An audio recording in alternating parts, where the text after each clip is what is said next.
I'm starting things off with a story that's likely affected everyone in the D.C. area today. Metro pulled nearly 60% of its rail fleet from service Monday after its Safety Oversight Board found a recurring problem with certain rail cars, leaving just 40 trains in service running every 30 minutes. Some big delays for Metro riders this morning. As a result of last week's train derailment, Metro pulled all of its 7,000 series rail cars out of service. Happy Monday! Welcome to Commuter Hell. What a way to start the work week. And why does it have to be the nice cars that have issues? Nobody wants to go back to the trains with carpets. You remember the ones with stains from '78? Metro giveth, and then they taketh away. The safety agency also says that Metro was aware of problems with the wheel assemblies on its newest series of cars going back to at least 2017, and that situation has been getting worse with 39 prior issues this year alone. 39! I see Metro is putting safety first, and all it took was a near disaster. I thought they were getting back to good.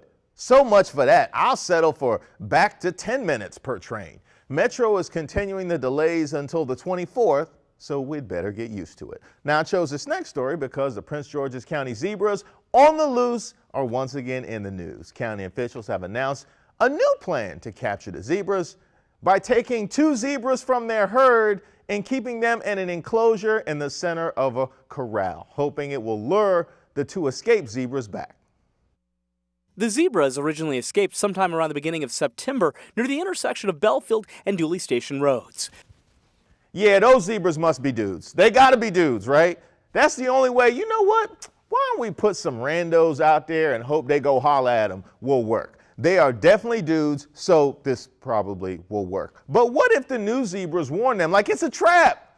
I look out for the members of my species that made it to the promised land, even if the promised land is Upper Marlboro. Hey, I grew up in the Marion Barry era. I know a sting operation when I see one. The only thing missing is the crack. Yeah, the Z set me up. I do hope the free zebras help the others escape, though. They're working on a plan like, I'm going to get you out of here. I promise you, no matter what it takes. Now, in some animal news that's not a government conspiracy, at least depending on who you voted for. The Smithsonian National Zoo started vaccinating its animals against COVID-19 last week. Good girl. Okay, want your vaccine? Good girl. Good job, Iris. Good girl.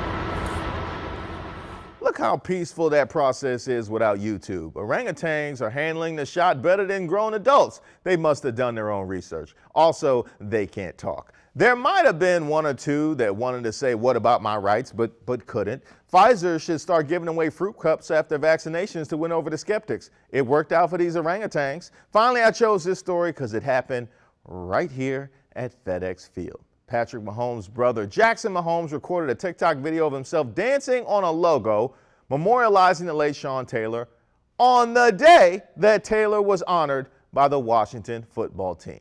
Now, there are people defending Mahomes, saying this was the area that the WFT designated for VIP to stand, which is terrible judgment and therefore probably true. Still, stand and dance for TikTok are 2 different things. Jackson Mahomes apologized, but it was too little too late. He's still getting dragged by the pink hoodie all across social media. I guess it's to be expected. When you're the only member of the family that's not a great athlete, you get attention however you can. But what you're not going to do is come to DC and disrespect a legend for likes. Not here, not ever.